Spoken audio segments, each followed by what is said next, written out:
Today I want to tell you guys about the first time I tried DMT. If you haven't done it, it is by far the most intense psychedelic experience that you can possibly imagine. You will definitely be transported to a complete different dimension, as tangible as this. So for me, it started a little bit like this. I was with a group of friends and we were talking about different psychedelics we had already tried, and DMT came up. It was that one psychedelic that always seemed like it was out of reach. Like, somebody just had it or they were just gonna get it, but nobody ever had it, like then and there. So all of us collectively decided that if any one of us had found it in the near future, that we would circle back with one another and we would share. So I guess about 6 months goes by and I get the phone call. Yo, I've got it, let's get together. So everybody dropped what they were doing that day and we made it a point to all get together that night and we were gonna blast off. So once we all got together that night, and I wanna pause here just to say that if you're getting ready for your first DMT trip, mood, intention, mentality, all of these things are critical to a successful blast off. You cannot go into it stressed. You cannot go into it with 100 different things on your mind.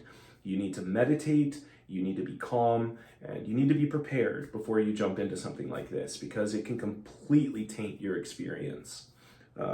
So we all decided to take 15 minutes and just calm ourselves, meditate, everybody get on a very calm and even wavelength before we decided to blast off, and that's what we did.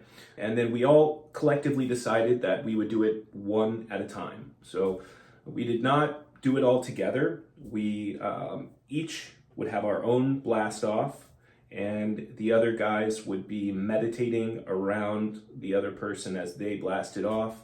And we would be meditating, positivity, just that they would have a good trip, experience what they were supposed to experience.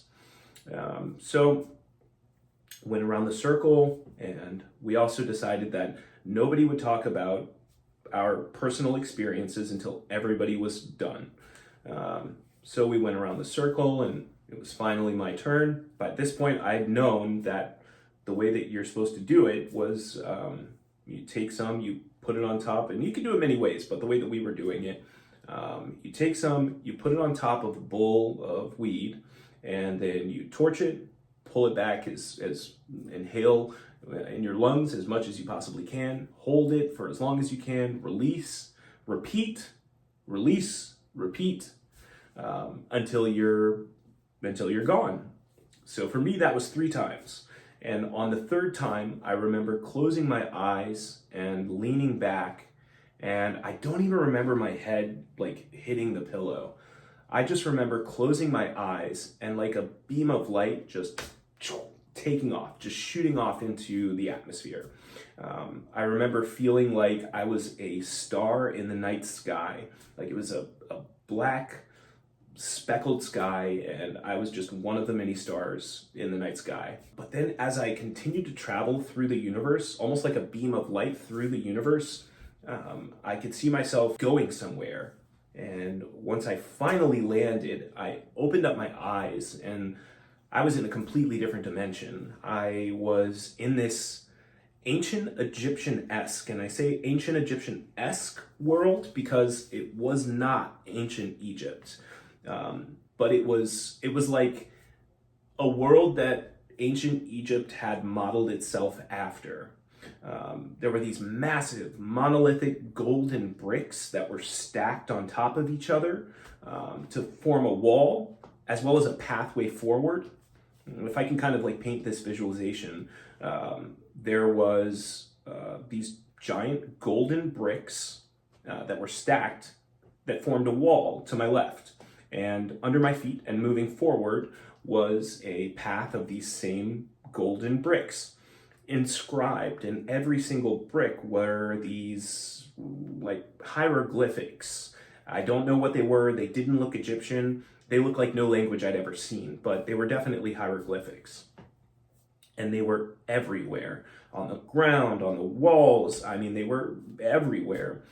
To my right was this moat, and it was this clear, beautiful water that just kind of flanked the path, and it just moved forward. So yeah, there was this wall, a brick wall, golden brick wall, golden bricked path that led in front of me, and about 15 feet ahead of me were these two beings. They were humanoid, and they were about the same height as myself. They had these beautiful robes on, and they were this,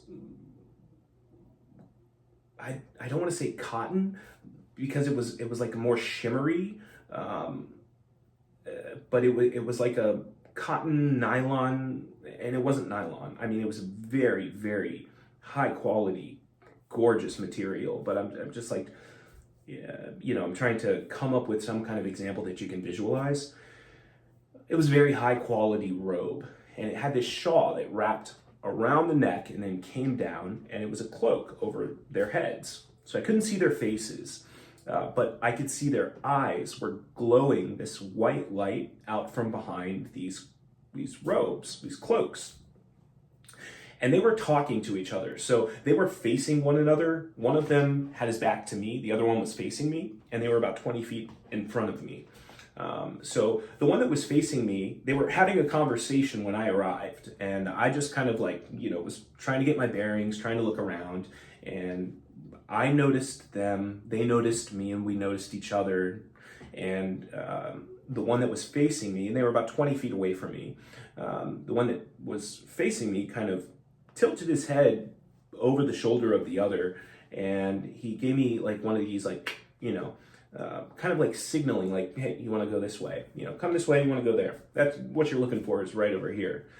And so I didn't feel intimidated. I didn't feel scared. I felt very welcome, and I felt like he wanted to show me something. So I started moving along the path towards them, and when I got to where they were, the path hooked to the left. They were standing on this corner, like this, and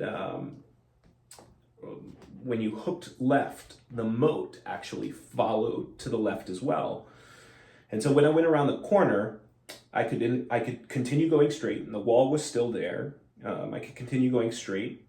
About 10 feet or so forward was this right-hand turn that I could take. And mind you, the moat is still there, but it was split so that you could take this path. And everything was still made of gold, golden bricks everywhere. And there were these 4 pillars, columns, one in each corner.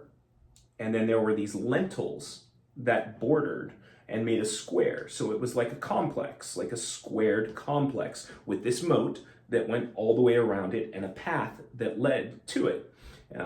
So I walk up, and as soon as I walk up to it and I'm facing it, it's a huge step pyramid complex flanked by these 4 columns, and maybe 50, 60 feet straight up, and you can walk up it. And it's completely gold. Everything's made out of gold.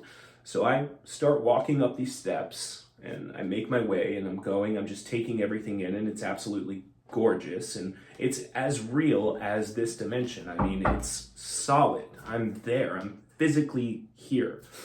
And I finally make it up to the top of this complex to find a throne, a beautiful hand carved. It seems like this throne is actually carved out of this golden pyramid itself. It just kind of raises up out of the top of this pyramid, and sitting in this throne is this goddess.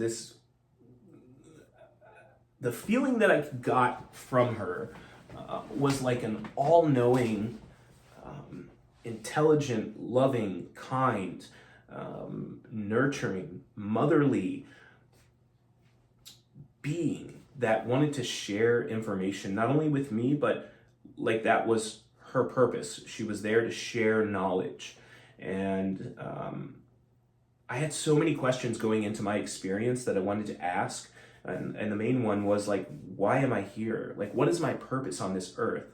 I can't seem to get my life to click into place. I can't seem to figure it out. And that was a big part of why I was taking DMT. I had been told before that this is supposed to be a spiritual experience. It's not a recreational drug, and I wanted to respect that, and I wanted to use it as an opportunity to grow spiritually.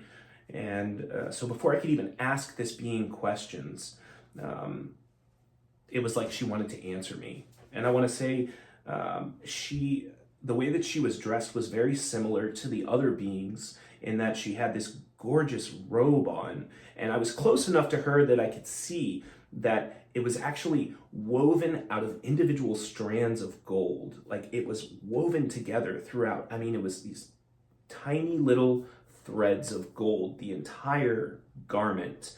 And it had this shawl that wrapped around her neck, and it had this hood that went over her head, and I couldn't see her face, but I could feel that it was feminine. She had feminine energy. And her eyes, too, were glowing so bright, this bright white light, that I could feel it illuminating my face, but I could not see any facial features. And you would think that the idea of this would kind of be a little intimidating, a little scary. Glowing eyes, can't see any facial features, but it wasn't scary at all. In a way, it was like comforting, like I knew her already. And so before I could even ask a question, she spoke, and she said, "That which you seek is within." She said that to me 3 times. That which you seek is within. That which you seek is within. And this like wave of comfort and love and sense of belonging and this like knowing, it was almost like this knowing that I'd had for long before this lifetime was just awakened in me at that moment. And right then, I felt myself feel lighter, and then I looked down and my feet were no longer on the ground. I was starting to raise up off the top of this pyramid into the sky. And I remember like trying to stop myself because I wanted to stay longer. I had more questions. I wanted to talk. I had so many questions, but I couldn't get a grasp. I couldn't stay. I just kept floating and lifting farther and farther and up, and I'm looking down and I can see the entire complex now, and it's just, it's not very large. It's just a square complex with this step pyramid in the middle of it, and these 4 pillars around it with this moat that goes around. So it's not a very big complex at all, but it's just getting smaller and smaller as I keep rising and rising, and then I notice that I'm in outer space, and again, I'm that beam of light. I'm just that speck of light. And before I know it, the complex itself is just a different speck of light in this night sky of stars. And then I, like this incredibly fast whoosh, and then boom, I open my eyes, and there I am. I'm sitting around a group of my friends. They're all grinning at me. And I'm back. I'm back on planet Earth, in my body, living the experience I was born on this earth to live, with a whole new understanding of who I am, why I'm here, and what my purpose is. It was an absolutely life-changing spiritual experience. Before that time, I was just a guy living a life, fucking around with no direction. After that experience, I was one small piece of something magnificently large. And now I was a spiritual being living a physical existence. I still wasn't ready to stop partying. I was still going to get fucked up a million times over, a million different ways. But I knew that there was way more to what's going on here than I had ever imagined. And it definitely shifted my entire personality. It shifted the way that I communicate. It shifted the way that I treat every single person I interact with. From that day forward, for the rest of my life, I was a changed person. So if you are considering doing it, I would highly recommend treating it like a spiritual experience. I mean, people do it recreationally just for like a dick off, fuck off good time. And I mean, honestly, sure, if that's what you want to do, that's fine. But I feel like that's disrespectful. I feel like this is something that should be treated with respect. It's something that should not be shit on, I guess, for lack of better words. Something that should really be held sacred. So if you're getting ready to do it, I hope you enjoy your trip. I would love to hear about your experiences. Yeah. So please, any questions, comments, I'd love to hear them. And I'll see you guys soon.